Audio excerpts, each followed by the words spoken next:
I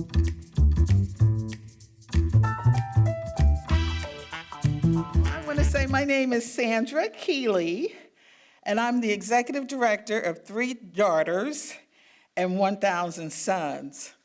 So you might say, why 1,000 sons? Well, our tagline is blood ties bind and community ties too, because we really truly are a part of a vast human family. I'm thankful for the seed grant that I received from Forward Through Ferguson. In my application, I told my story about how so many of my male family members are just as involved. And I had made a pledge that if they would support me, I would launch a campaign to expunge 1,000 criminal records. My story began when I got word that my only brother was sentenced to 50 years in a Michigan state prison. That was 35 years ago. In 2008, the National Second Chance Act was passed. In honor of Second Chance Month, which is April, we decided to bring you this town hall demystifying the expungement process. There are over 500,000 Missourians that are eligible to have nonviolent and non-sexual criminal records cleared. What we have done today, 3 Daughters and 1,000 Sons, Metropolitan Congregations United, and Expo, is we've gathered those individuals. When you sue for record clearance, they are your defendants. That would be the sheriff, the county sheriff, the prosecutor's office, and the court. So I bring you a stellar panel that are happy to be here on a Saturday afternoon where they could be anywhere else but here. But they are committed to continue to make St. Louis a safer, happier, and healthier city. And so, I hear them. I want to present to you, always my senator, Jamila Nasheed, Attorney Lois Jackson from the Circuit Attorney's Office, Attorney Dan Viets, who is an expert at the legislation that ensures that you're holding the defendants to the fire, that you get your expungement.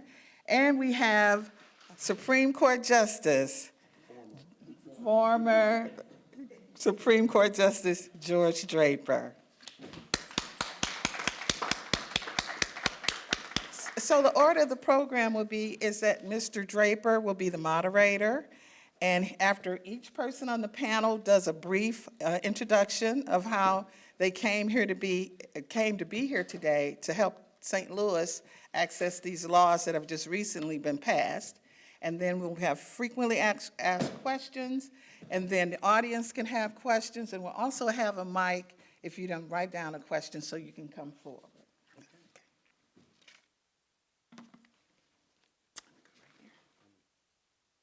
If that's all right? Oh, that's fine. All right. Thank you, Ms. Keeley. That's very good of you to have everybody here to disseminate this information to our citizens of St. Louis. On behalf of Mr. Gore, the Circuit Attorney's Office, we're happy to be here and help provide some of this information for you.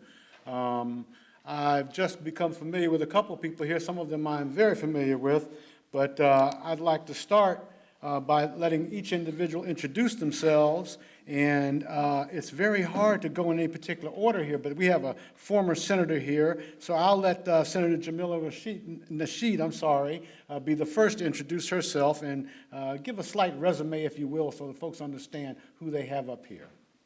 Good evening, everyone. Let me first and foremost thank each and every one of you for being here. This is an informational forum for your family members that may be dealing with some type of criminal background. So we're here to talk about what expungement looks like. My name again is Jamila Nasheed. I've served as a state representative in the Missouri House in 2006. I got there. And my first order of business was expungement, okay? Because I know that individuals, when they go fill out applications, the first thing they are afraid of is, have you ever been convicted of a felony charge? And sometimes they turn around because they know they're not going to get the job. And so I said, how can I help those individuals? So I started working on the expungement bill in 2006. After serving as a state rep, I went on to become the senator in the Missouri Senate in 2012. 2018, now from 2006 to 2018, that's when it all began, even though I was working on it for a long time. I am now serving as a parole board member in the Missouri Parole and Probation Board, on the probation board. And what I do now is I allow for individuals who have served their time and is ready to get out. I determine if they are going to be ready for society. That's what I do right now. And I have an 8-year term. This is my 3rd year. I was appointed by the governor in 22. Next, I would ask the good judge here, Judge Joseph, is it Joe or Joseph? It's Joseph, but All right, Judge Joe White, would you introduce yourself, please? I go by. I don't know if that one's on. I usually don't need a microphone, especially in a room this small. But it's good to be here. I have been on the bench since it'll be 6 years this May. I am presently the judge in Division 7. My present assignment is what we call our motions and equity judge. There are 2 of us. I handle the motions on every circuit level civil case that has an odd number, and my counterpart, Judge Sennheiser, handles the even-numbered cases. We have a little bit of a strange way we handle civil cases in the city of St. Louis. The 22nd Judicial Circuit, we don't assign a trial judge to a civil case until about 6 weeks out from trial in the general run-of-the-mill case. So most of the stuff that happens on a civil case happens prior to trial. So 1 week, my days are just filled up with hearing motions on civil cases. The next week, I handle my equity docket. And equity is basically when you're asking for something that is not money damages, such as injunctive relief or a partition of real estate, something like that. We use it in the 22nd Circuit. We use it basically just to denominate something where you are not entitled to a jury on your cause of action that you have filed. As part of my equity docket, I handle expungement cases. I have a docket once every month. I just did that Thursday afternoon. I was on the bench from 1:30 to 5:30, and we handled 18 cases, 10 of which resulted in the person's convictions or arrest records being expunged. 2 of them were, 2 of the cases were dismissed because the person did not meet the statutory definitions, qualifications for having their convictions expunged. I always try to tell people I'm not here to make the law.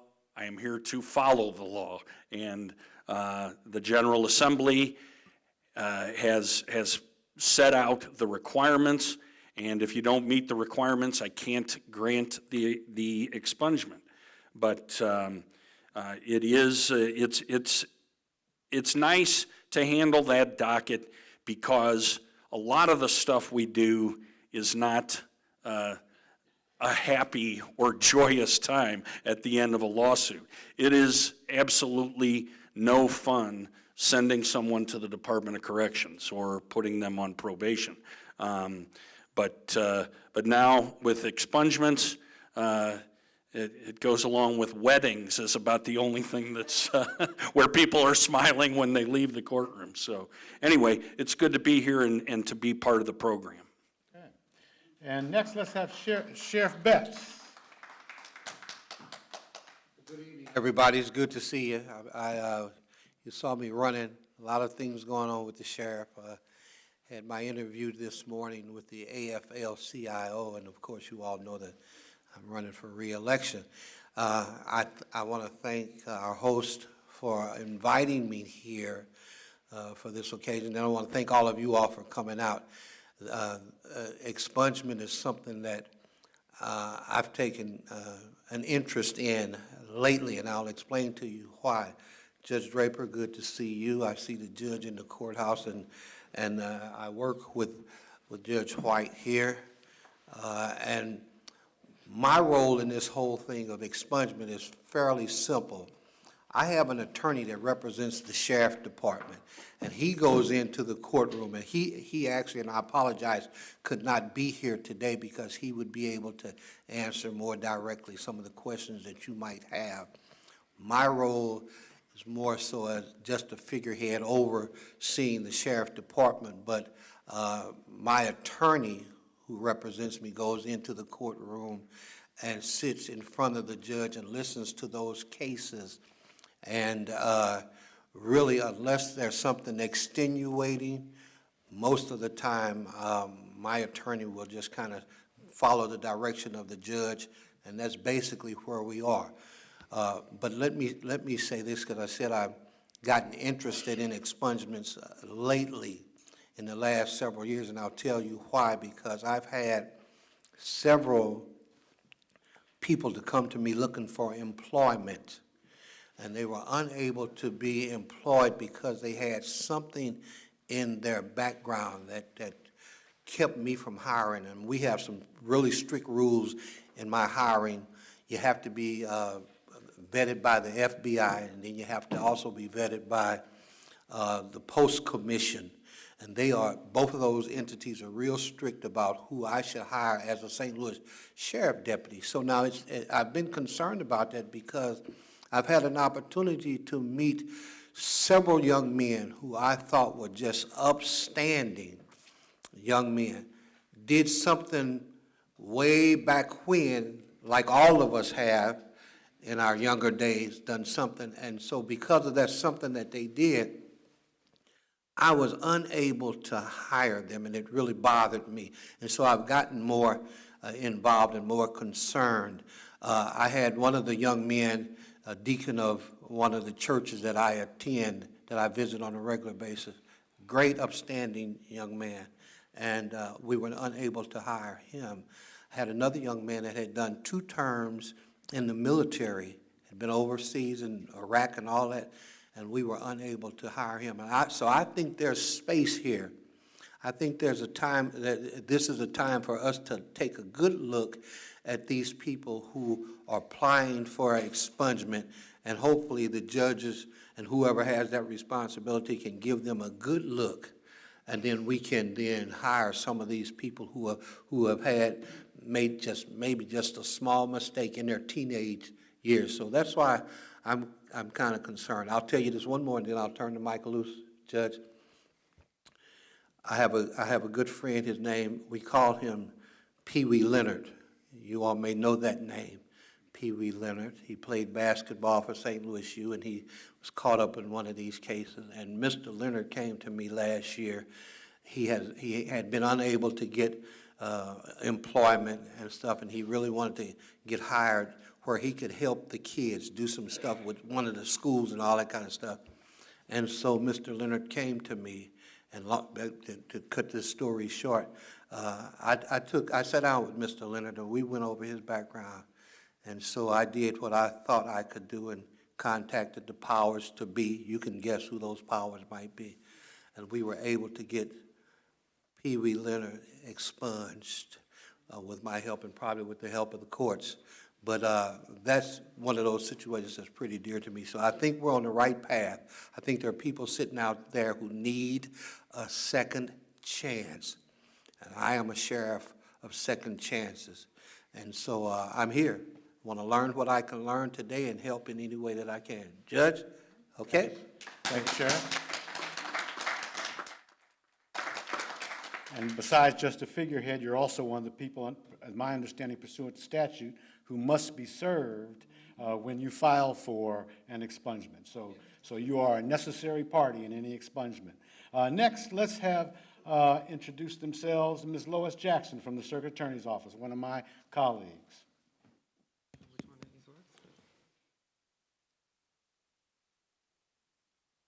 Hi, my name is, sorry.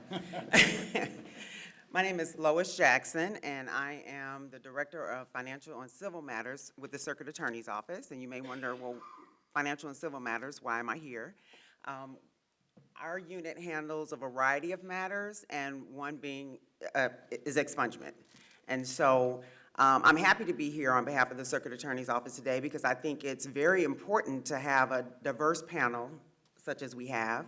And I think it's very important to have forums like this that provide information to the community. I've been a practicing attorney for over 25 years, and I've practiced a variety of types of law, not just criminal. And I would say, I'll say this, when you're an attorney, regardless of what type of law you practice, your friends and family members will ask you legal questions. And over the years, I would say one of the number one questions that I have been asked is always about expungements. It's so important to get the information out there because so many people don't know. And you'd be amazed how many people are affected by it. And for one of the main reasons is when they're trying to apply for employment and they're concerned. And so I think it's very important that this information be shared with the community. So again, I'm glad to be here. I will say there is another side to what Judge White mentioned earlier that I observe in the courtroom. You do have a lot of people that leave with smiles on their faces because their records have been expunged, but there's also the other side of people that did not have access to information and they went through the process only to get to court to find out that they were not eligible. And to see that dejected look as somebody is walking out the courtroom realizing they cannot have their records expunged is also a reality of this process. So again, it's key that we get this information out. Thank you. And last but not least, by way of introductions, a man who needs no introductions, Attorney Dan Viets. Well, thank you, Judge. I'm not so sure about that, but I appreciate the opportunity to be here, be on this panel, appear with these distinguished individuals here. I have had a long-term interest in expungement, in part as a reflection of my long-term interest in marijuana law reform. I started working on that issue 50 years ago. I became a lawyer in large part because I wanted to be more effective in working on that issue of marijuana law reform. I've practiced law now for almost 40 years in every circuit and almost every county of the state of Missouri. I've had the honor of appearing in each of our courts of appeals and in the Missouri Supreme Court before Judge Draper on a couple of occasions.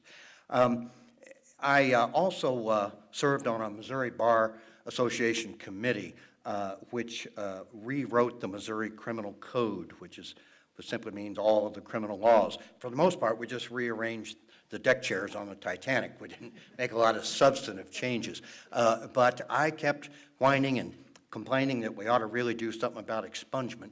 And so the bar, not just because of me, but the bar appointed a committee to work on drafting an expungement law for Missouri. And I was fortunate to serve on that group, along with some judges, some legislators, some prosecutors. And I was pleased to find that even some of the hardline prosecutors recognized there was a need for expungement. Now, expungement is kind of analogous to a bankruptcy in a way. Bankruptcy gives a person a fresh start financially. If you've gotten in over your head, there's no way you're going to be able to pay off your debts. You can wipe out many of them through a bankruptcy proceeding. Well, people who have, as the sheriff said, committed acts in the past that they regret and have a criminal history, criminal record, also can get a fresh start. The areas where those criminal records have the most impact, of course, is in employment, also increasingly in housing, and in applying for a loan. Criminal history doesn't help you in any of those areas. You know, I can remember, because I'm old, before there was an internet, before there was a case.net, and that really changed things. The collateral consequences of a criminal conviction became so much more onerous, so much more harsh when case.net came into existence. It used to take real work to find people's criminal records. Now it's just a few keystrokes, and there it is. We can see everybody's criminal history right in front of us. So employers and landlords and lenders do that routinely. We are trying to balance the scales when we create expungement laws, when we expand expungement opportunities for people. It's to try to restore some balance to the system, and give people a chance to get a fresh start. So I also had a chance to work as part of my work through NORML, the National Organization for Reform of Marijuana Laws. I worked with the folks who put together what is now Article 14 of the Missouri Constitution. Now, back in 2018, I helped write, and just one of many who helped write, what is now Section 1 of Article 14. That's the law that allows access to medical marijuana with a doctor's recommendation. And in 2022, I had the opportunity again to help draft what is now Section 2 of Article 14, and that is the provision which allows all adults, all people over the age of 21 in the state of Missouri, to have legal access to cannabis, to possess it, to transfer it to others within certain limits, to cultivate your own supply of cannabis if you choose to do so. And as part of that law, we wrote in an automatic expungement provision, so that if you have a prior marijuana offense conviction, and I have to reflect myself to make sure I'm saying this accurately, but almost any marijuana law conviction should be automatically expunged. Exceptions include DWI by marijuana, an offense involving violence, or a distribution to a minor, but there are relatively few of those. And so, for the most part, any and all marijuana offenses should be automatically expunged. Now, it's automatic from the point of view of the defendant, not from the point of view of the court clerks who have a significant burden imposed on them by Article 14. They've got to go back and undo the work that they've done for, well, a century. We've had almost at least a century of marijuana prohibition in the state of Missouri. We've been treating people who use cannabis, a substance demonstrably safer than either alcohol or tobacco, as if they were horrible criminals. We lump marijuana in with all the other addictive and deadly drugs, except for alcohol and tobacco, of course. And we've been treating people harshly for a century here in this state, in this country. Undoing that damage is a big part of what Article 14 was all about, and we can, to a degree, undo that damage. Now, as I say, those expungements should be automatic, but they're not always as they should be. And in many cases, I've had people come to me to say, why am I not getting this automatic expungement? And there are certainly areas where there is room for interpretation. I think everyone who writes a law, probably with 20/20 hindsight, can see things they wish they'd written differently and more clearly, and that's certainly true of Article 14. There are some issues which are beginning to percolate through the appeals courts and will eventually be resolved, but there are questions in the minds of some courts, some circuit clerks, about whether certain offenses can be expunged. Some of them think that if you were under 21 when the offense occurred, well, that can't be expunged because that's still illegal, but they're not reading the law. They're not reading it closely. I think it's very clear that for any offense which is now legal or for which one would have a lesser penalty, that expungement is to take place. And again, I don't think there's any room for debate about that one. There are some courts that are concerned that the possession of so-called THC, tetrahydrocannabinol, and by that what they mean is concentrated forms of cannabis, which have been around forever. Hashish is simply another form of concentrated marijuana. But there's a separate statute under Missouri law on the possession of tetrahydrocannabinol. And a few years ago, as concentrates began to be found in this state more often, especially coming from Illinois or coming from Colorado into Missouri, a lot of prosecutors started charging possession of small amounts of concentrated cannabis as possession of THC. So there's a case now on appeal in the Western District of Missouri, State versus Stroop, if you want to follow it, STROOP, testing whether or not THC possession cases are eligible for expungement. I predict they will be found to be so, but that's not a certainty by any means.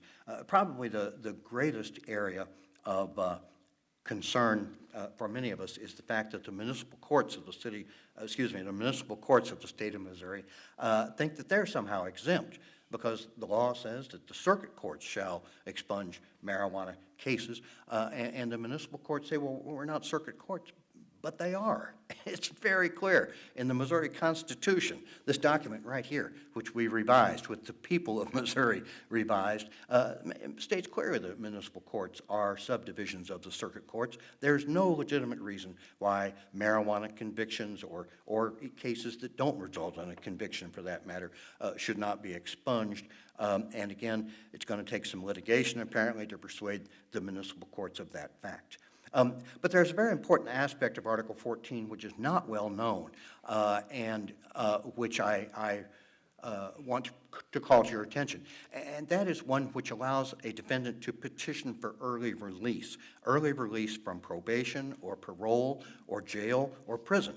And of course, it's the people sitting in prison for these types of offenses which would benefit most. I've had the good fortune to get a few people released from prison early under these provisions. And I think they are widely misunderstood, but in fact, Article 14 states that one, again, who would have been guilty of a lesser offense or whose offense has been now legalized should be eligible to petition the court and should be released if you meet these criteria.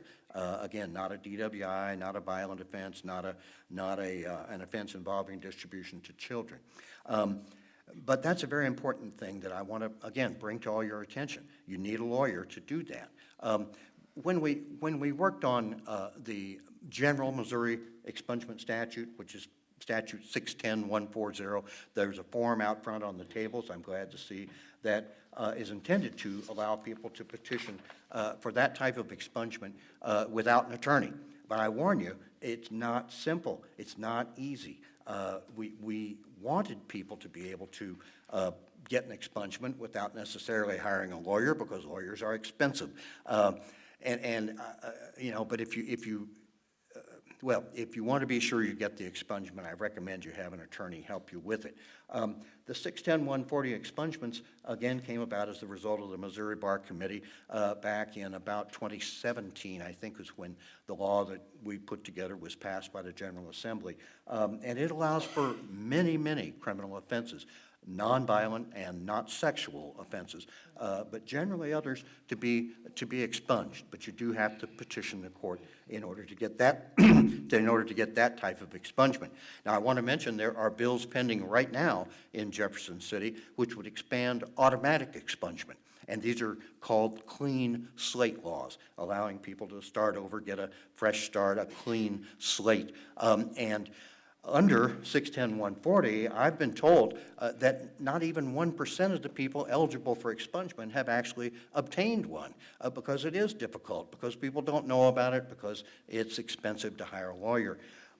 The automatic expungements under Article 14 have resulted in way over 100,000 and counting marijuana offenses being expunged, because the defendant doesn't have to take that initiative, doesn't have to take that action. But if the clean slate bill passes, then it may be, this automatic expungement may very well be expanded. We do, I see at least, pretty frequently pushback from the State Highway Patrol. And they're represented by our non-elected Attorney General, Mr. Andrew Bailey in Jeff City. He seems to think it's his mission in life to keep people from getting their cases expunged. But in most cases, he's not able to stop it altogether. But he is vigilant. If he can see any reason why you ought to be denied an expungement, he will go to court, or his minions will go to court and tell the judge why you should not get your expungement granted. I do want to call to your attention a couple of studies the ACLU did that are related to this topic. One was called the War on Marijuana in Black and White. Back in 2013, this landmark study came out. You can print it. You can find it online. It's free.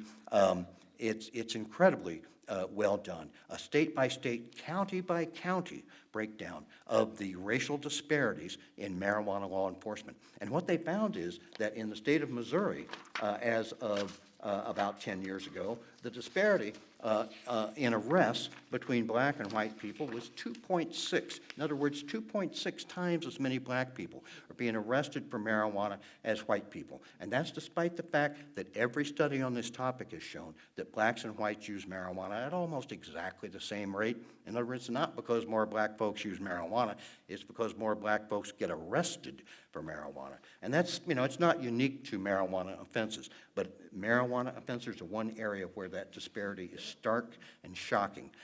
And the roots of marijuana prohibition are deep in racism, and any perfunctory examination of the history of marijuana prohibition will show you exactly that. There was crazy stories being published by the mainstream media about how marijuana affected black people and how we had to make this outlawed in order to keep the black folks under control. That is exactly the mentality that has been part of marijuana prohibition since it began.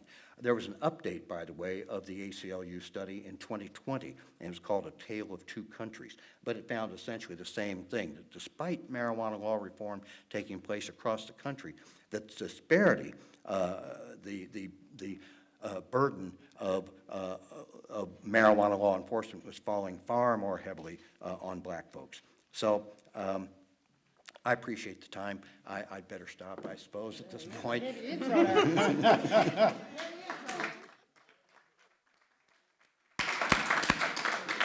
All right, that's a lot of good information, and there's some more coming. So, but let me ask Senator Nasheed, when you came into the legislature, there was already an ability to get a conviction expunged, and a lot of people didn't know about it. But there had to be a finding that there was no probable cause for the arrest and that type of thing. So it was really rather strict. And this new legislation is quite different. But what caused you to have an interest in expungement at that time when you came in? Well, again, I came in 2006, and we didn't have an expungement on the state level, okay?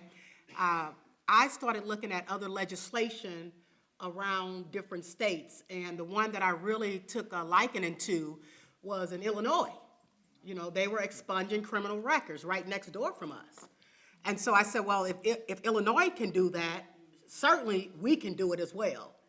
And so I filed the legislation. Again, it didn't get anywhere. I kept filing it every year, and it was just difficult to pass. It wasn't but for, the Missouri Bar Association that started working on the expungement along with changing the criminal code that we were able to get it done. And that was in 2017. I think it took effect in August of 18. Someone can correct me if I'm wrong. I think that's right. But at that time, we did pass it, okay? We passed that, and we passed a law that was dealing with juveniles being certified as adults as well, because we had the Miller versus Alabama that we were looking at too, okay?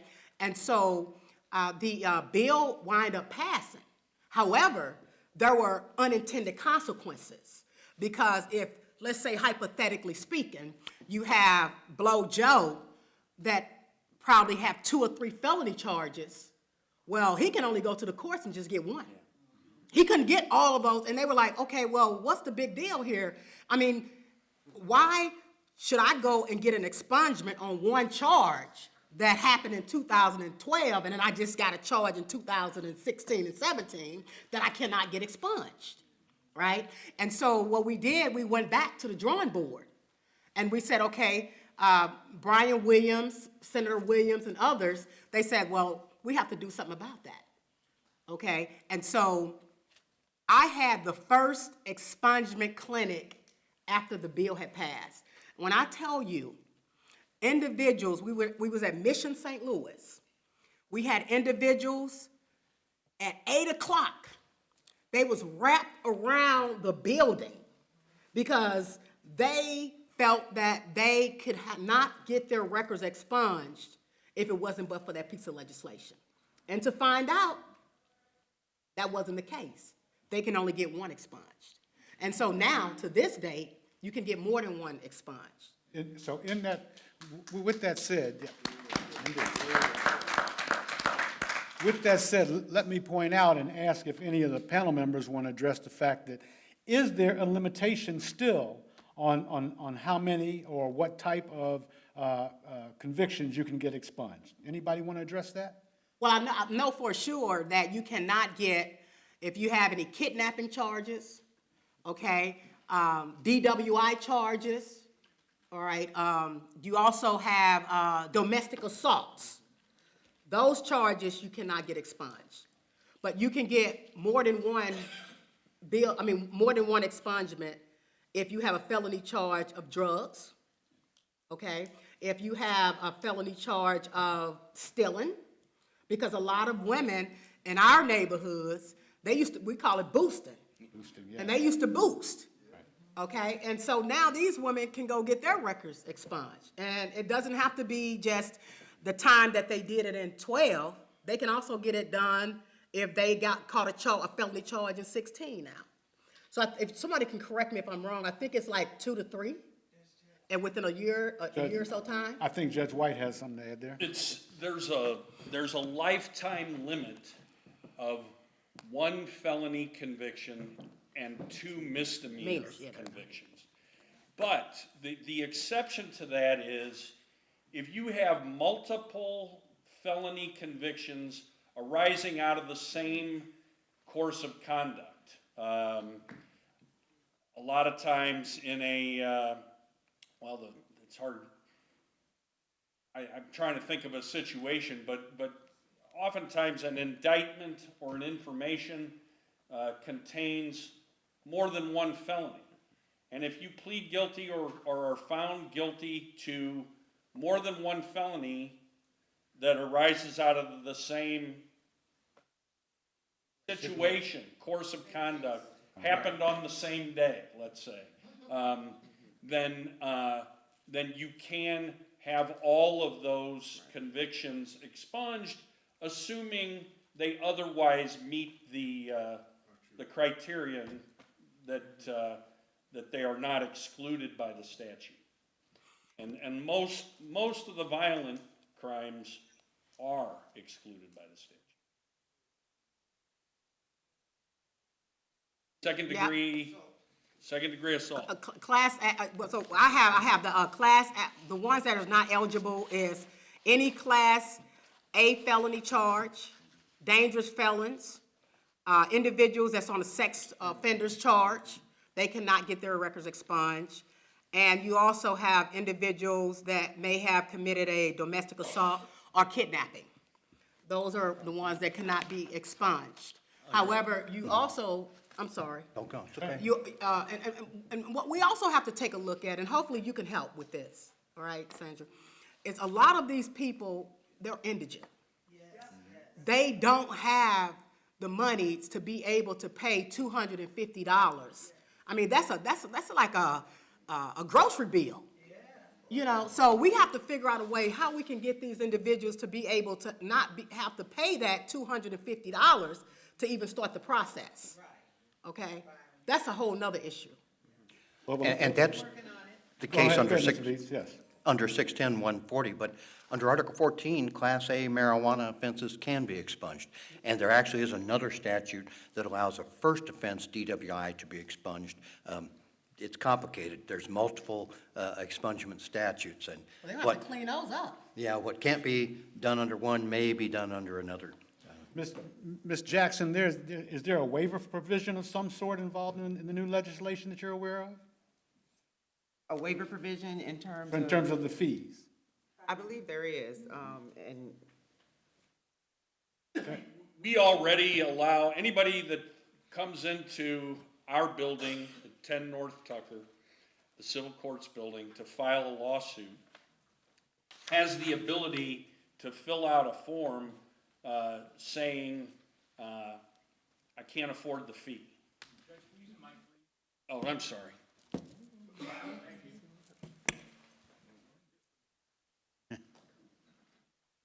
So we have the ability, anybody can proceed IFP, informa pauperis. It's Latin for I can't afford this. Anybody can fill out the form. It's basically a form where you swear under penalty of perjury that that these are your expenses and your income. I don't know about most judges, but whenever I have reviewed one, I have granted it, except in a circumstance where I see that the filing itself is not any good, doesn't have adequate allegations or something like that. But ordinarily, I think we are relatively liberal in granting requests to proceed without paying the filing fee. Not quite yet, all right, but we'll get, I tell you what, did we give you there were some cards around that you could write your question down. Can we give the gentleman a card? Do you have a pen, sir? No. Well, I'll tell you what, I'll give you the right to ask the first question when we take questions from the audience. How about that? Thank you. All right. Well, Community members, I'm gonna have to encourage you all, yes, Rashonda said it, to bring.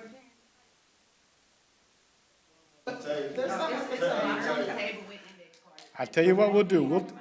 We'll take questions from the audience in order as soon as we get through a couple questions that have already been given to us up here, okay? Is my understanding, Judge White, you have a PowerPoint presentation? I do. It's just based on the University of Missouri Kansas City School of Law has an expungement clinic, and they have a step-by-step guide for filing pro se without a lawyer for expungement in Missouri. And I sort of put together something that just goes through it real quickly. There's 10 steps that they have, and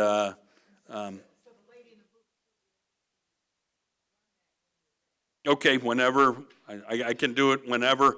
It should Let's go ahead and take, do it now. Let's do it now. Sure. Can she start the PowerPoint? I mean, I really would like to hear from the audience about what their questions are.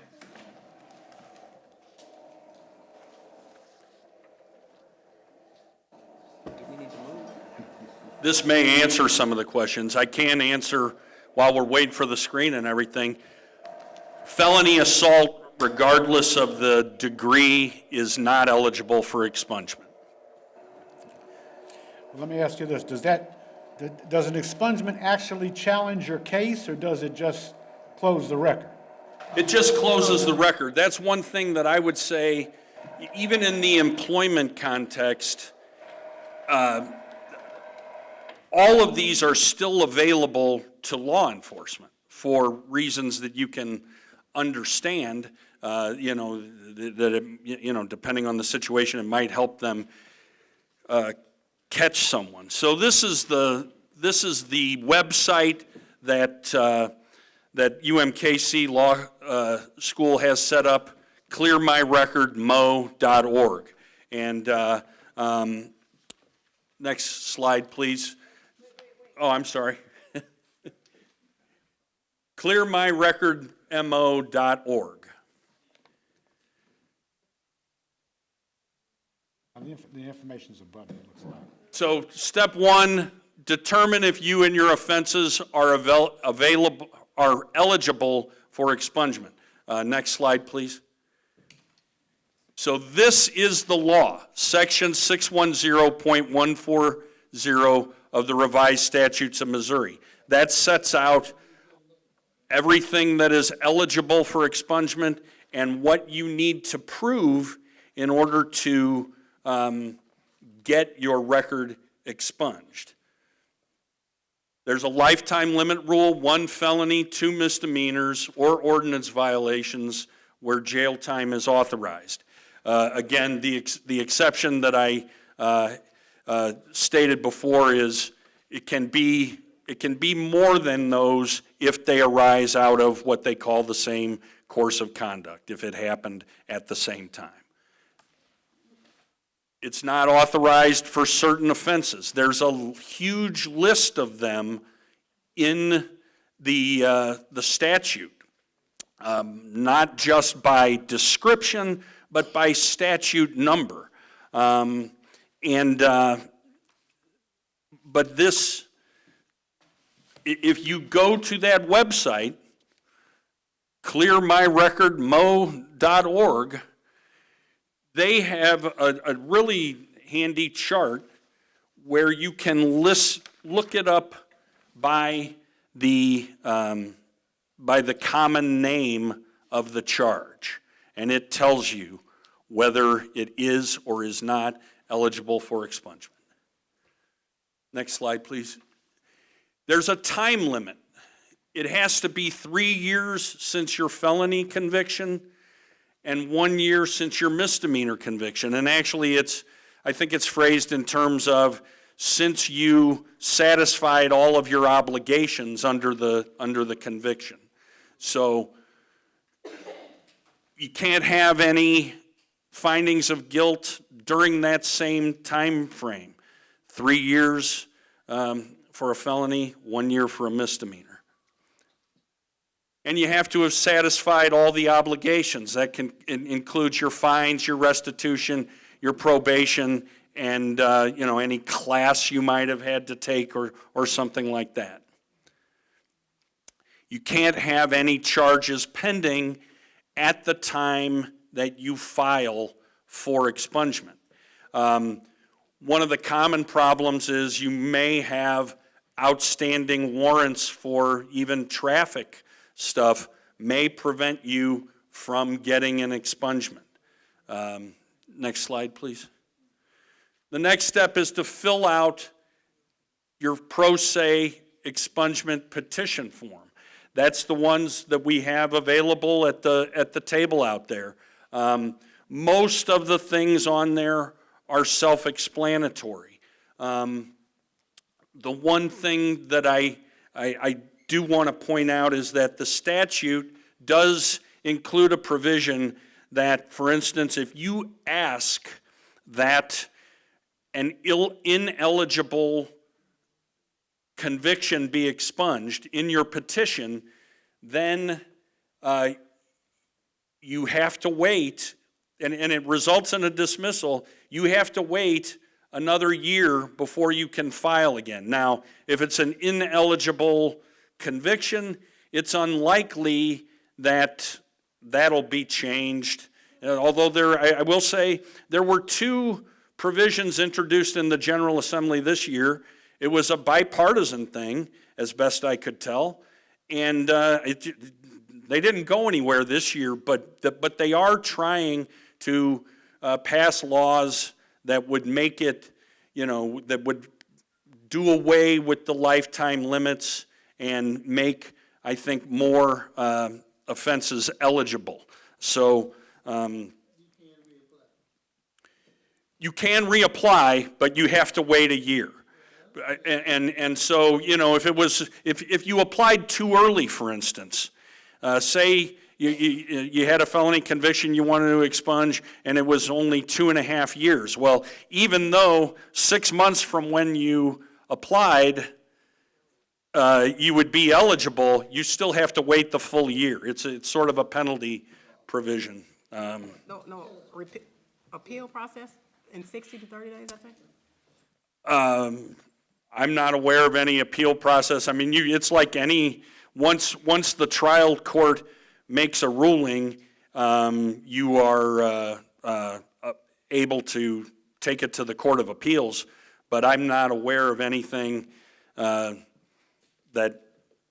would do away with the 1-year wait time if it resulted in a dismissal of your initial petition. These are the ones that you would always include. The defendants, you have to, the main thing about this form that you have to fill out is it has boxes that you have to check as to who you are suing, so to speak. And the UMKC clinic suggests that you always include, and I've sort of tailored this to the 22nd Circuit, but the Missouri State Highway Patrol Criminal Records Repository always needs to be a defendant. The St. Louis Metropolitan Police Department always needs to be a defendant. The Circuit Attorney's Office always needs to be a defendant, and the 22nd Circuit always needs to be a defendant.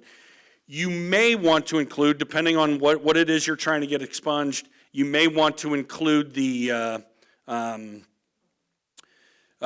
municipal division of the circuit court. And outstate is the sheriff's office. Outstate, yes, it's the sheriff's office. You know, we have just one law enforcement agency in St. Louis, but in a lot of places they have multiple law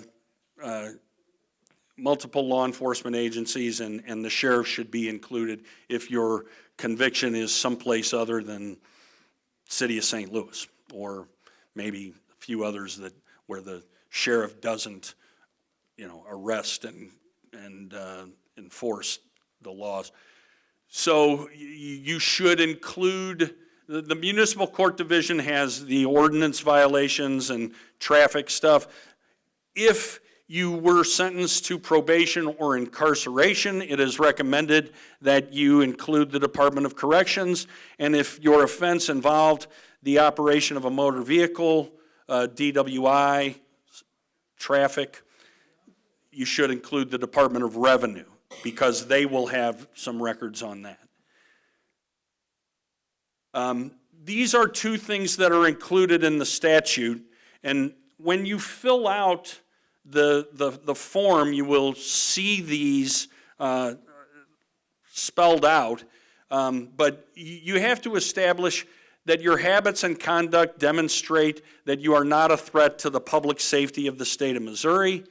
And then there's another one, that expungement is consistent with the public welfare and the interests of justice warrant the expungement. Now, these are not defined terms under the statute. In my brief experience doing these, I think that, at least in my mind, they are mostly satisfied if you have met the other requirements of the statute. I had one of the lawyers, I had the lawyer for the city try to argue on one of these that, well, it's just too soon. And I did not go along with that, because I believe that the General Assembly has told us what is and what is not too soon. And it's 3 years for a felony and 1 year for a misdemeanor. Those have to be met, and the next slide, I think, will tell us that these are, another thing that you have to put on there is where you were convicted, the case number, as much information as you possibly can about your conviction, the date you were charged, that sort of thing. And you can go to www.courts.mo.gov, or you can Google mocase.net. That's what I usually do when I'm getting online to look at it. And you can search yourself by your name, and you can find out there. There's also another place where you can go to get information about your conviction, and that's to get, I think the next slide has a website. You can get a Highway Patrol fingerprint report by going to www.machs.mo.gov. You can also call the court clerk, or come downtown. We have terminals that you can access where you can look it up, or you can have a clerk try to look it up for you. But you need to have the things that the form requires. It's basically, the name you were charged under, the date that you were charged, the crime for which you were convicted, and a case number. So, That answers at least one okay. question. And you're signing your name under penalty of perjury. So you'll notice that above your signature is the list, basically, of everything that you need to prove to get your case expunged. Next slide, please. Step 3, determine if you can pay the filing fees or if you need to apply for a fee waiver. It will cost anywhere between, I don't know exactly what the filing fee is, but you have to pay, if you can afford it, you have to pay the filing fee and the service fee. These are served by, on these agencies, either by certified mail or first-class mail. And basically what you're doing is you can pay the clerk $10 a defendant to serve it for you, or you can serve it yourself. And I found out, I didn't know this until I was looking at this pro se guide, that you can track first-class mail. You put a 60-cent stamp on it, but you can still track it for delivery. But anyway, you have to figure out how you're going to do it. If the clerk does it, you have to pay for it unless you've been granted a fee waiver. Next slide, please. Does anybody remember, it seems like $250 to me, it seems like the amount of the filing fee. Does that sound familiar to anybody? It's $450 for a felony and $142 for an arrest record. Okay. Then there's an instruction form that you have to fill out saying whether you're going to serve it or you want the clerk to do it. And then there's a confidential case filing information sheet that you have to file in every case. This is something that gets posted online. It's just, basically, it's your name and certain information about yourself, and the defendant's names and certain information about the defendants. But the thing that you need to do that can get kind of complicated here is, since July 1 of last year, it is easier for members of the public to access online records, court records. So you can file a redacted version of that, and it's recommended that you do. Basically, you would be scrubbing the documents that are available to the public of any identifying information such as your date of birth, your address, your driver's license number, your social security number. File it in the appropriate circuit court. If you were charged within the city of St. Louis, chances are that court is it's either the 22nd Circuit at 10 North Tucker or the Municipal Division at 1520 Market.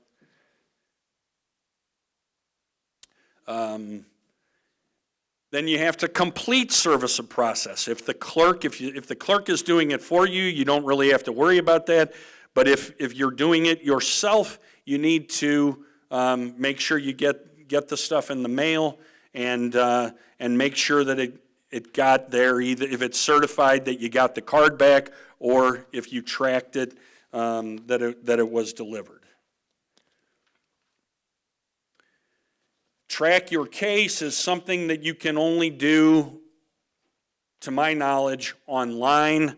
Again, if you go to courts.mo.gov or CaseNet, case.net is the part of that you want to go to, and you go to the case header tab on CaseNet, then there's a button you can press that says track this case. It's pretty intuitive, user-friendly. You go through that, and you will get email updates when anything happens in your case. Go to your hearing. If we set these automatically, some places might not do that, but you need to make sure that you show up.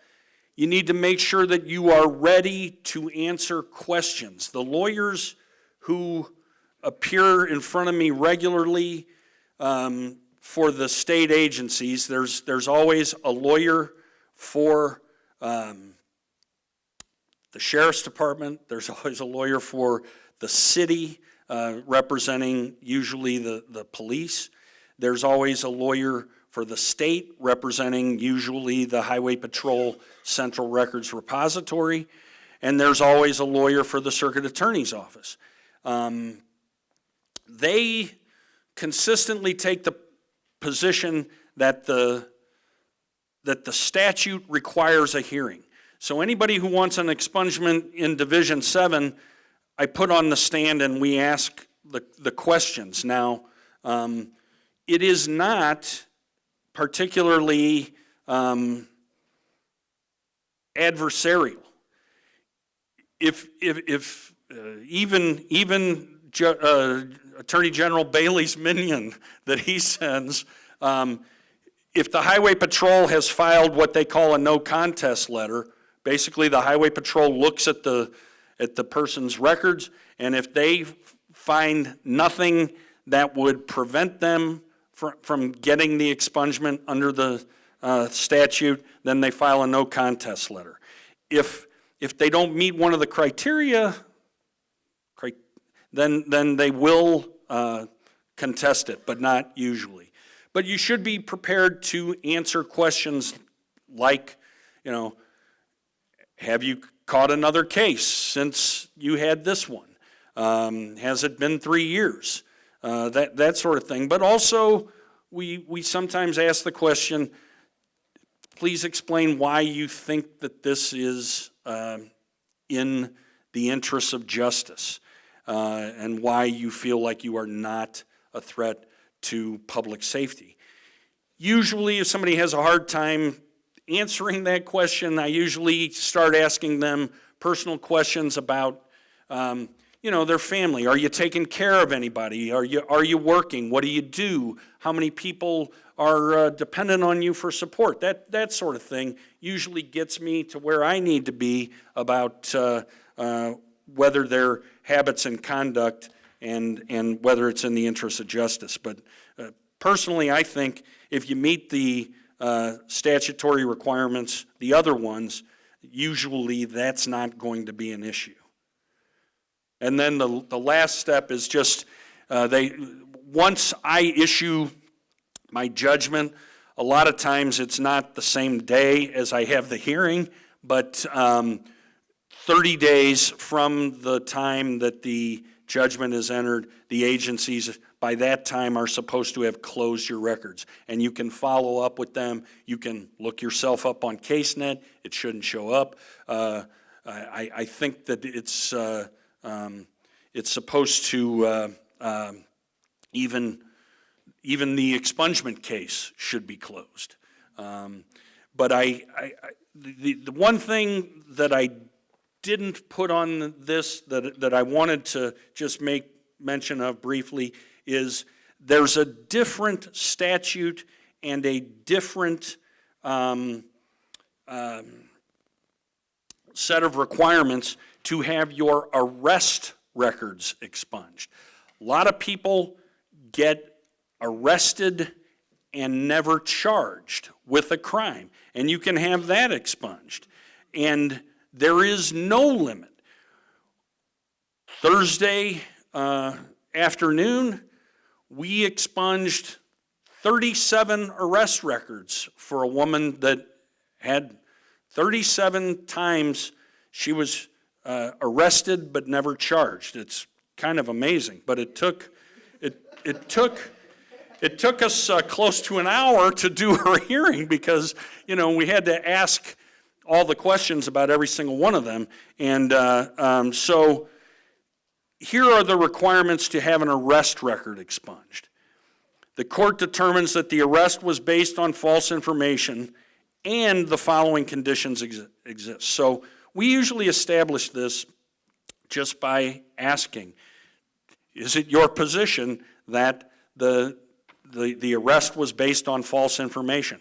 And when she said yes, there was no vigorous cross-examination by any of the lawyers there for the agencies. The other conditions are there is no probable cause at the time of the action to expunge to believe the individual committed the offense. No charges will be pursued if they haven't been pursued. Some of these went back to the late 80s. They weren't going to be pursued now.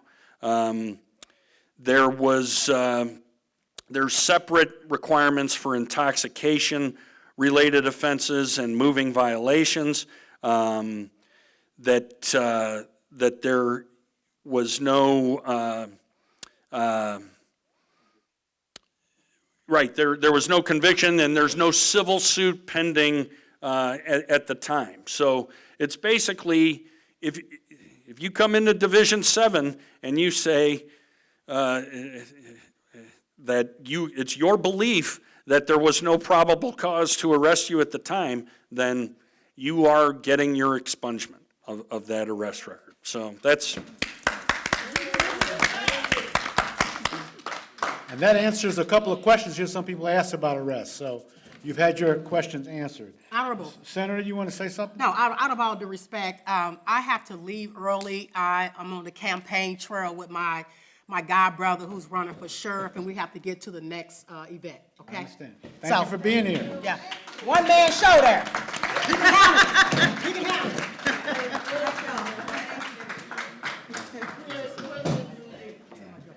I will. All right, we still do have a couple other questions that maybe need to be answered.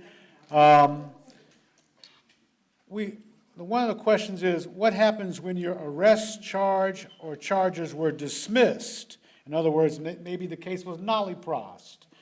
Is that something that you want to get expunged? Can you get a nollie-pross? Or we've already talked about arrests being expunged, but let's say it's been nollie-prossed. Can that be expunged? My understanding is yes. We had a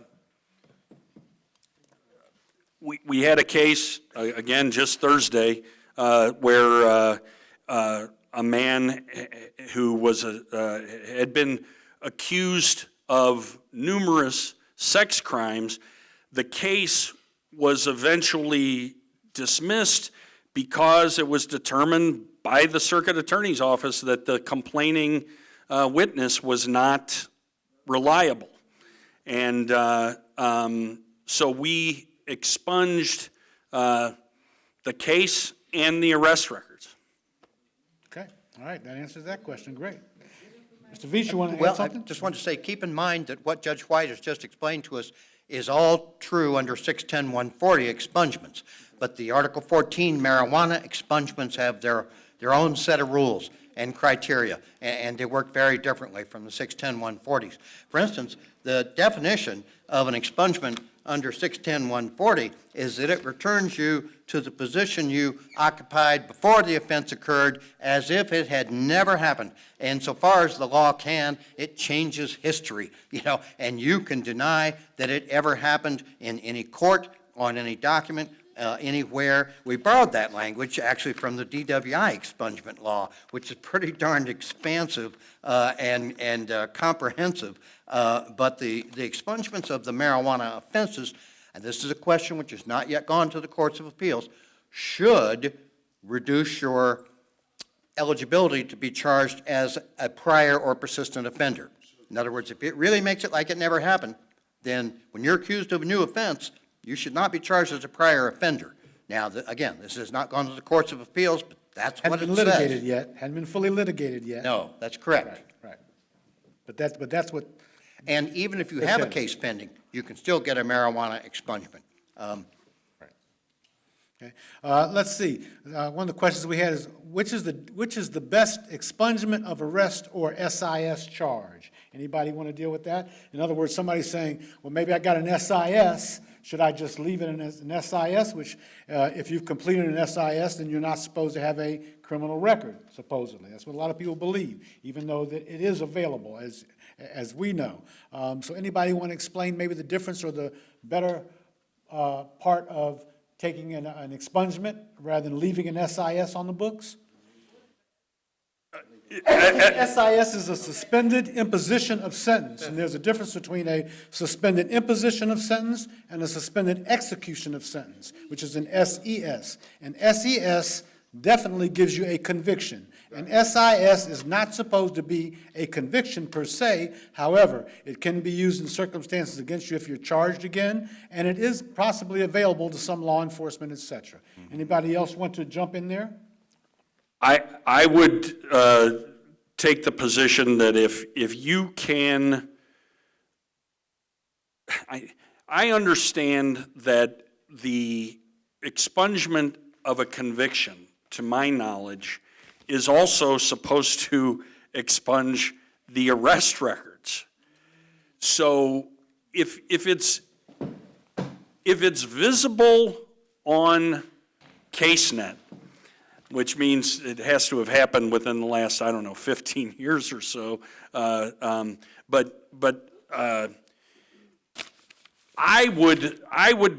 not entirely certain that I have complete authority because technically, as Judge Draper explained, there is no conviction resulting from an SIS probation if you successfully complete the probation. But if it's showing up when a member of the public does the search, then I would probably say you ought to get the arrest record expunged, and I'll order the clerk not to, to delete the record. Now, I will also say that, there's only so much that I can do with the stroke of a pen. The fact that you have had a conviction expunged does not necessarily mean that no one is ever going to be able to see it. In the employment context, for instance, if you, depending on what you authorize a prospective employer to search, they may be able to see it. If you give them authority to run a criminal records check and they do it through a law enforcement agency, then this stuff may come up. But what it does give you is you can truthfully say, as Mr. Veet said, I have not been convicted when the question is phrased that way. So it does, the idea is to give you a new start, to give you a second chance. And I think this is certainly, the saying is never more true than in this context, that no one is as bad as the worst thing they've ever done, right? But it doesn't, it's not magic. Law enforcement is going to still have access to it. Well, that raises the question, and maybe Ms. Jackson can jump in here. Is there the difference between destroying a previous record and sealing a record? So what happens here exactly?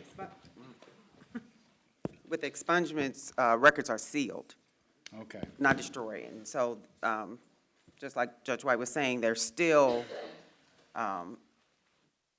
accessible by certain, like for law enforcement positions, typically if you're going to apply, they will have access to those records. So the records are not destroyed.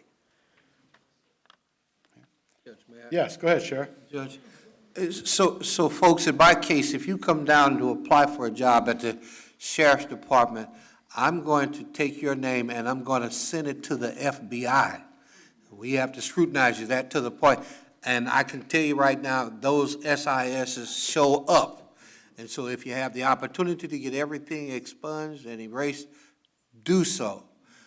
Also, if you're coming down and you want to apply for a job at the sheriff department and maybe other law enforcement agencies, I have to send your name to the post-certification office. That's in Jeff City.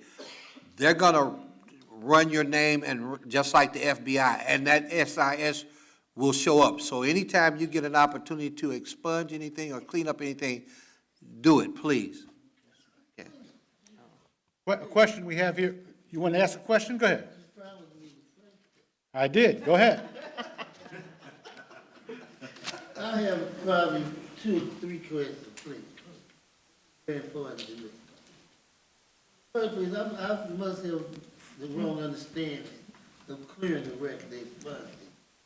Because I'm thinking he just said that some employers will still have access to my record stating that I have been arrested. So nothing really that's wrong. Well, I would say that they only have access to it if you sign a piece of paper giving them access to it. And some employers may insist on that. Some employers may say, we are not going to hire you unless you allow us to do a criminal background check. I'm sorry to cut you off.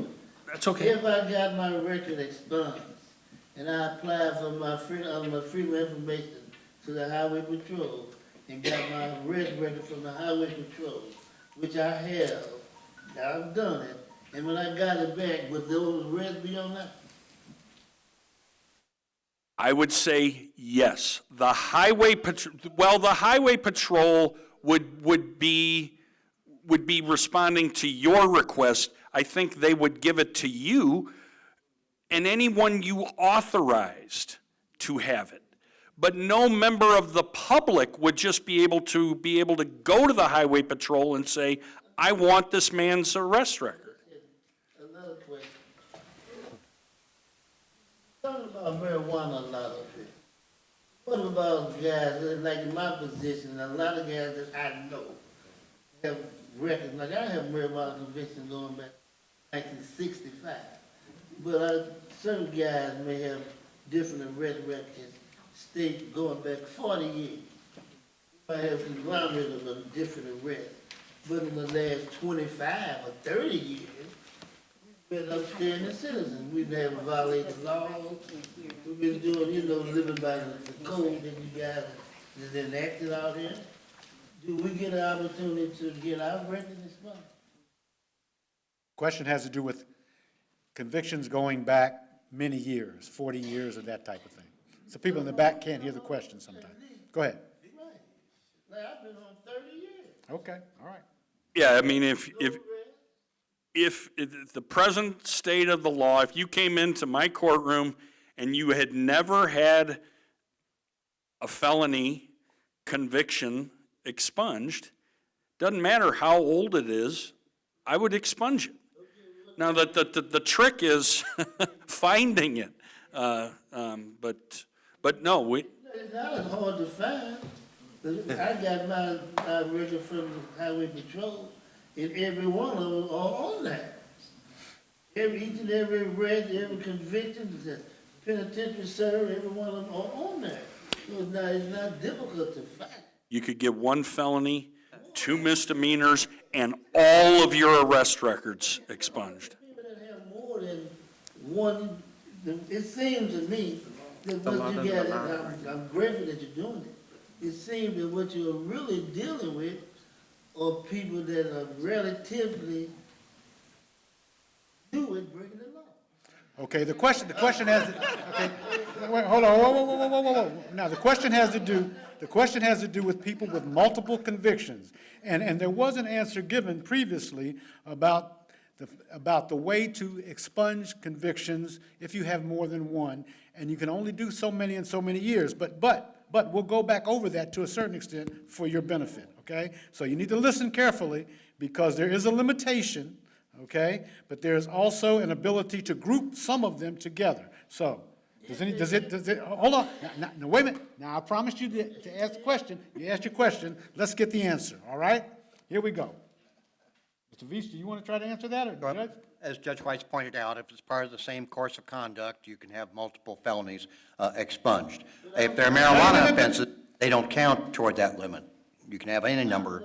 That if it happened under the same offense, say if I was to go into a store and I robbed 2 or 3 people and assaulted somebody in there, and I got assault and robbing and assault, so all those convictions could be expunged together. If they weren't violent. So don't do that again. Yeah. So don't do that again, all right? So this is your last question. This is your last question. That would count as one. And I'm not just speaking for myself. I understand. But it's a violent one, so What it can't about be people expunged. that might have His hypothetical. in December of 62? Did he call a felony in 65? And he might have called a felony in 76? Called a felony, you got a multitude of felonies. He's a busy person, all right? I mean, there's a limit, Same person, but stretching over a period, a decade. We can't, you can only, now you talking about 1 felony and 2 misdemeanors. How did that serve the majority of people that really need what you're talking about trying to do? Good question. Good question. Anybody want to address that? I had a similar circumstance happen on Thursday. A guy came in, his position listed 5 felonies. I explained to him, you only get 1. And I didn't dismiss his petition. I said, which one do you want? And he picked the one that I would have picked if it was my record, the most serious of the felonies. And we gave him that expungement. I asked him the question. I said, I will consider that an oral request to amend your petition, and we did it. And all I could do was explain to him, I'm not up here making the law. I'm up here following the law. Okay, and now, wait a minute now. Now that's what you have to understand, okay? The legislation has been passed. You heard Senator Nasheed talk about how long she had been trying to get legislation passed. So wait a minute. So she's dealing with other legislators who either agreed, and so she got some passed, but there were quite a few who disagreed. So what you have is a fairly conservative expungement statute, which is why there are these limitations. So what does that mean? That means if you want an expanded legislation statute to be passed by the legislature, you need to be talking to people like Mr. Veets and your local senators or representative to get a new expanded legislation passed with respect to expungement. And you may actually get that done at some point in time. Okay? Now you have a question, sir? Yes, sir. Go ahead. My question, 71 now. I don't worry about no spring. I just retired last year. Not a factor to me. But I'm thinking about all the other frat brothers that I have that are now senior citizens. I got one in this room, I don't call his name. He's been out over 50 years. I keep hearing this statement here about in the interest of justice. So we're going to talk about in the interest of justice. We only have a Happy Meal expungement thing, but I would think that, yeah, but in the interest of justice, a person has been out here today, 80 years old. They done retired from a job after 40 years from a felony, a serious felony, a murder. They served their time. What is in the interest of justice for keeping these people on parole when they've been 50 years old? What's the interest of justice? Because we hear that. I think we all agree with you. I would like to hear an answer to that. I think we all agree with you. The people who disagree are down in Jeff City, and they're being elected from the rest of the state, So it's the best law we can get at the time. It's the best compromise we could make with them at the time. I do want to make another point about the SIS, though, that I think is important to understand. A lot of people come to me and I say, well, now what prior convictions do you have? They say, well, I got an SIS, so that's not on my record. What people don't understand is we all have more than one record. There's that public record on case.net. Then there's that closed record. It's closed to the public, but it's not closed to the cops or to the prosecutors. So those closed records can come back to haunt you as well. And expungement should well, should, in some cases at least, expunge all of those records. Under Article 14, that's clearly the way it's supposed to work. But an SIS probation is not a conviction technically, but if you apply for a job where you would be giving any form of care to elderly or disabled people or children, so that's a lot of jobs, teaching, dental hygienists, working in a hospital or a doctor's office, any of those kind of jobs, the SIS is just as visible to those employers as any other conviction. So another reason why Sheriff is exactly correct, expunge it if you can. Then it will not be visible to those employers at least. And the question that goes along with that was, what does it mean if a conviction does not show up on CaseNet? If a conviction does not show up on CaseNet, what does it mean? Well, it could mean any of several things. It could mean that. Use the microphone. It could mean simply that you successfully completed your SIS probation, because automatically, when you finish SIS probation, it will disappear from case.net.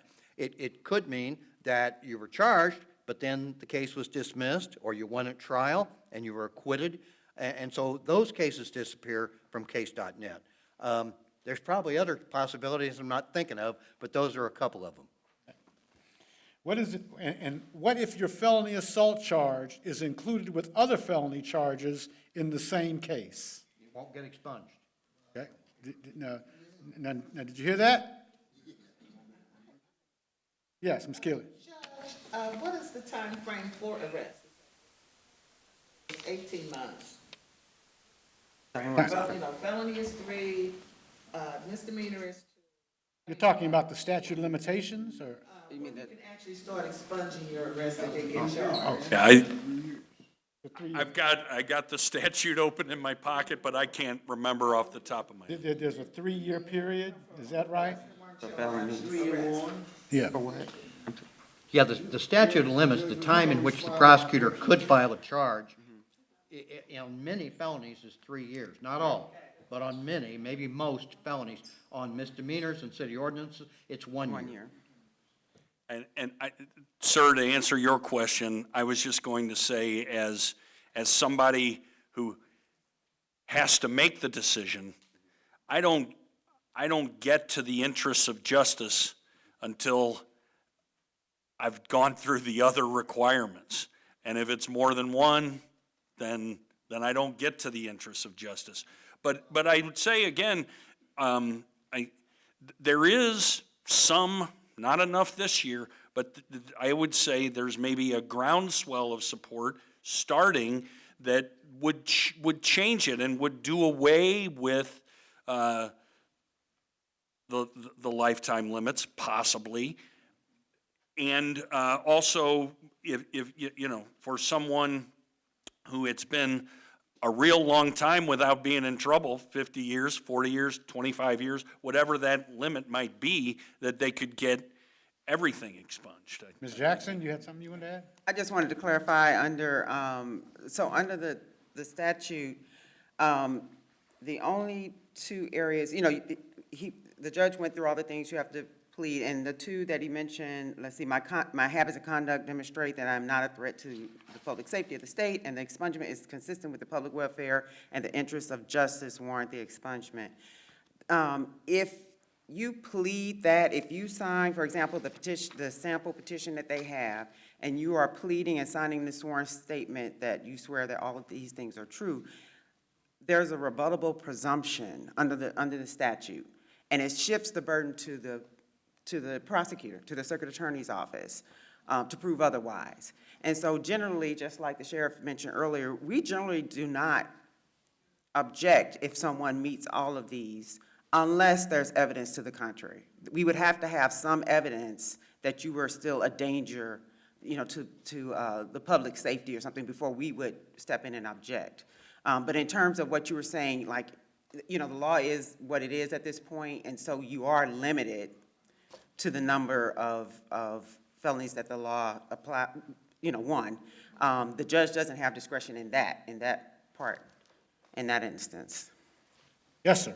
Yeah, well, they certified me as an adult, but when they certified me, I didn't have a lawyer. didn't talk to one in juvenile. Then they sent me to the prison, Missouri, with 20 years, and I still was a juvenile and on parole from Boonville.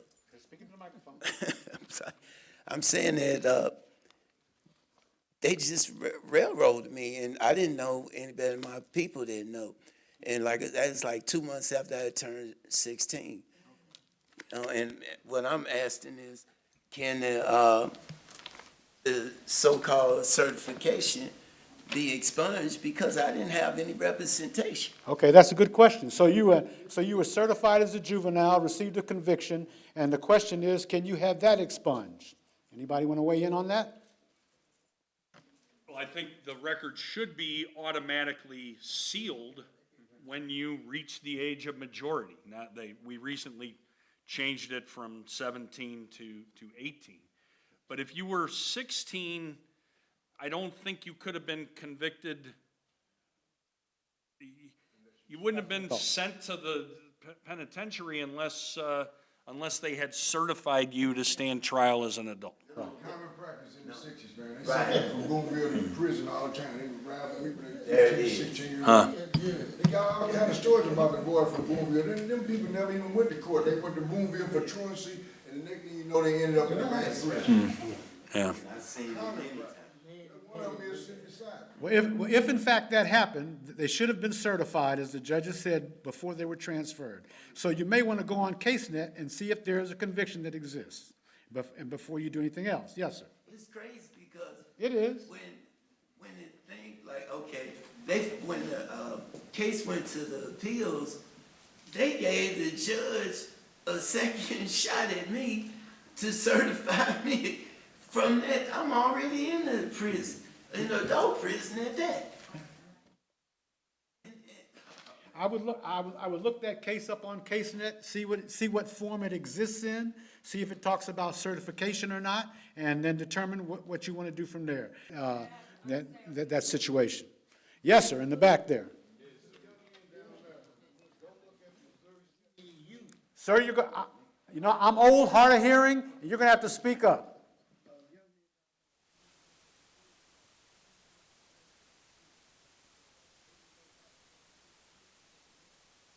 Manifest injustice, there is no time on it.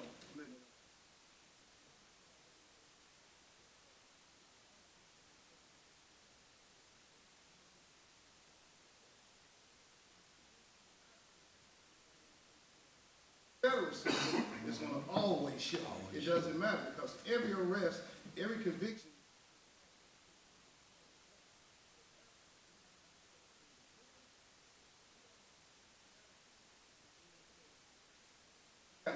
My first conviction, 83.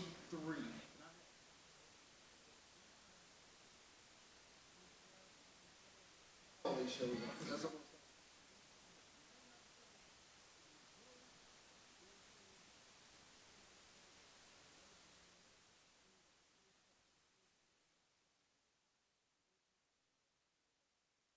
We've been naming the FBI as a defendant in some of our expungement petitions, and the judge can send an order there. Whether the FBI obeys it or not, we're not certain, but we've attempted to deal with that. You're right. Yeah, to be clear, this is state legislation only. And as well, if you have a federal conviction here in the state of Missouri, this particular legislation does not cover that. Does not cover a federal conviction of any sort. Yes, ma'am. Did you have any more questions? Well, One thing was mentioned in reference to encouraging individuals effort to prevent them from dismissed due to a With that being said, what is, I would say, our city of St. Louis providing, whether it's through the Public Defender's Office, whether it's through money that we were provided from the RAM settlement, what has been provided in a sense, because, we still trying to figure out what to do with that money. So what has been provided in a sense of awareness, clinic, information being provided, legal, I'm sure we can get public defenders to work with individuals on that. It'll be some barrier that'll pop up. But information and channeling that information in the places where the individuals, who need it, such as like even if it's social media or our privatized news. Everybody don't watch Channel 2 because Right. you gotta pay to even get Channel 2 in your house, right? But unhoused people may use, the internet from local places and they can get things like VOTP, Voice of the People or St. Louis Real STL, and they can know about this information of the underserved population or the individuals who need this, right? So you're at, so what I hear you asking is, who's there to help? Legal services, public defender, that type of thing? What's the because I don't think nothing there, if I'm wrong, correct me. Right. But have you identified A resource. and what's the plan? Okay, and to my knowledge, the only resource available to you now is, University of Missouri, Kansas City has a guide to filing that they make available. It's available online, I understand, as well. Attorneys like Mr. Viets put information out. In other words, all of it right now is individual or institutional in that frame. It's not a public defender or legal services at this point in time that provides any particularized service for expungement. Is that correct, Mr. Viets? Do you know? Generally, I think that's right, yes, yes. So in other words, you're kind of on your own, okay, to find the information and try to get the information. Ms. Keeley? Goals and aspirations.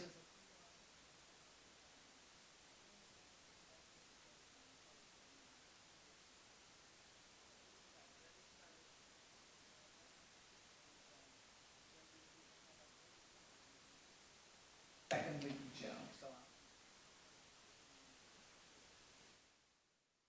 So did everybody hear that? A clinic in June, a clinic in June. Yes, ma'am. Oh, go ahead, Sheriff. And then, young lady, I'm working with Ms. Keeley, and I'm sitting here listening to you all. Ms. Keeley and Judge, I don't know if it's possible, but why can't I have some of that information in the sheriff's office? Because most of these people will forget about the faces up here, but they'll remember sheriff and walk in the courthouse, Ms. Keeley, so can we collect this information and have it somewhere in the courthouse at the sheriff's place where these people can walk in? They might not come and I come get it and I just connected with her, but like myself and the young man that was talking, and I think I have another colleague still back there, we work in the community and we do outreach with the unhoused and those that are underserved and, either actively still in some type of addiction or behavioral health crisis or either in recovery. So therefore, these are the things that they need and they don't have access to them. And it's very limited. It's wonderful that we have it, but if we don't have access to get it to the people, it's like not having it at all. Well, that's kind of the responsibility of organizations like Ms. Keeley's and others that are out there to get involved in this. So, To give the money to the organizations to go do it. That's what I'm. true enough, record they can find, and they are, federal. So they may well be able to find a certification of that sort, even if it's been sealed. Because it's not destroyed, it's sealed. And I tell you the truth, I'm not certain. I don't know. I don't know the answer to your question. Well, look, honesty is always the best policy. So I would say, I was a juvenile. I may well have a juvenile record, but I've had it sealed or I've had it expunged. If they actually go through the process and do get it expunged, you state, yes, I had a conviction, but I've had it expunged. That may make a difference. It may not. I don't know. Ms. Keeley? Okay, did we get everybody's question answered? It's 4 I o'clock. just have one more question. One more please. question? Okay, sure. Because I'm still punished for something that happened when I was 16. Nobody was hurt, killed, nothing. And I was living with my mother. It's like, and when all this stuff happened, and I'm saying, like, I can't even get a lease. I've been out now for, I did 47 years straight. And I've been out now for a little over 2. Okay, well, let's explore something here, and this is gonna be the last piece. Sir, you talked about having something expunged for manifest injustice, is that right? So there's a statute that exists, because, like I said, I'm old, hard of hearing, been around a long time. Before this legislation was passed, you could get things expunged, but it was under that type of, that particular statute of the law that existed at that time, and manifest injustice was a piece of it. I don't remember the other elements. Are you familiar with that statute that still exists, that, right. And write this down, 2907. There you go. Probably a rule, don't you think? Not a statute.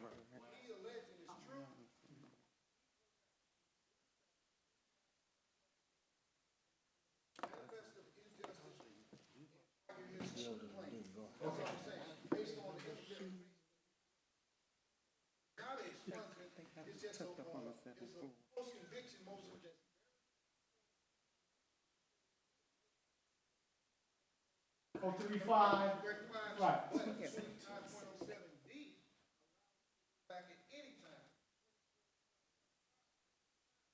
Right. Stuff, right? But the 27, just look it up, 20.07, does not have a time limit on it. I hear what he's saying on that. Okay. And I have fought, because they didn't want me to be on parole till I'm 80. But I won that case, finally. But the bottom line is that behind them doing what they did, what I believe was illegal certification, what have you.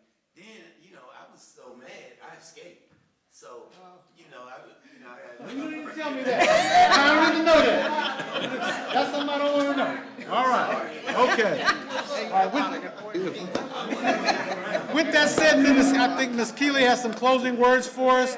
I'd like to personally thank her for having this and having us here. And thank you for the information. Thank you for the opportunity, Ms. Keeley. Oh, yeah, The podium's absolutely. yours. Guys, for coming and just to witness your public servants at work. They came on a Saturday afternoon. They could have been doing anything with anyone, anywhere, but because they are so committed to serving and being accessible and taking these questions back. But the number one thing is you have to participate in the process, which is political, which if you haven't registered to vote, you want to register to vote, take a friend with you.